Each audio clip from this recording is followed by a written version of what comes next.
నమస్తే, నేను Sreeja, tarot card reader, crystal healer and horoscope reader. ఈ ఎపిసోడ్స్ లో మనం ద్వాదశ రాశులకి సంబంధించిన టారో కార్డ్ ప్రెడిక్షన్స్ చూద్దాము. ఈ ప్రెడిక్షన్స్ మనకి డిసెంబర్ 22వ తారీఖు నుంచి 28వ తారీఖు వరకు కూడా వర్తిస్తాయి. సింహరాశి టారో కార్డ్ ప్రెడిక్షన్స్ చూద్దాము. సింహరాశికి సంబంధించి కెరియర్ పరంగా చూసుకుంటే కనుక ఆన్సైట్ ఆపర్చునిటీస్ కానివ్వండి, ప్రమోషన్స్ కానివ్వండి, శాలరీ ఇంక్రిమెంట్ కానివ్వండి, కంపెనీలో మీ పొజిషన్ మారటం అంటే పాజిటివ్గా కానివ్వండి, లేకపోతే శాలరీ ఇంక్రిమెంట్స్ కానివ్వండి, ట్రాన్స్ఫర్స్ కానివ్వండి, అన్నీ చూసుకుంటే కనుక ఉద్యోగ రీత్యా చాలా అనుకూలంగా ఉండబోతుంది. కెరియర్ పరంగా కెరియర్ చేంజ్ కానివ్వండి, జాబ్ చేంజ్ కానివ్వండి, అవ్వాలనుకునే వాళ్ళకి కూడా చాలా అనుకూలంగా ఉండబోతుంది.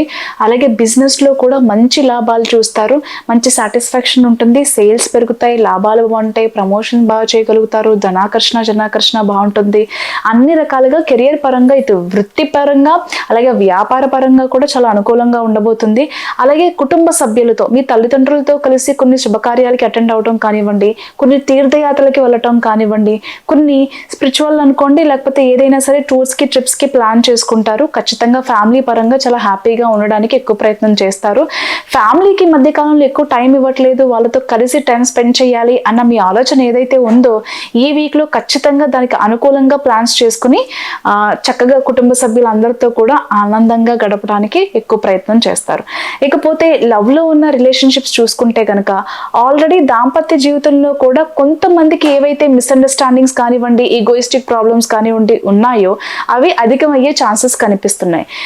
రిలేషన్షిప్లో ఉన్న లవర్సే కావచ్చు, లేకపోతే కొన్ని ప్రాబ్లమ్స్తో అంటే కొన్ని మిస్అండర్స్టాండింగ్స్తో లైఫ్ లీడ్ చేస్తున్న వాళ్ళు ఎవరైతే ఉన్నారో దాంపత్య జీవితంలో వాళ్ళు కానివ్వండి, టెంపరీగా కానివ్వండి, పర్మనెంట్గా కానివ్వండి, ఆ పర్సన్ నుంచి మీరు దూరం అయ్యే ఛాన్సెస్ అయితే కనిపిస్తున్నాయి. లవ్ లైఫ్లో చూసుకుంటే కనుక ఖచ్చితంగా మీరు మోసపోయే అవకాశాలు అయితే కనిపిస్తున్నాయి. ఈ మోసపోయాము అని చెప్పేసి ఈ వీక్లో అయితే ఖచ్చితంగా తెలుసుకోగలుగుతారు. కాబట్టి లవ్లో ఎవరైతే ఉన్నారో వాళ్ళు చాలా జాగ్రత్తగా ఉండాలి.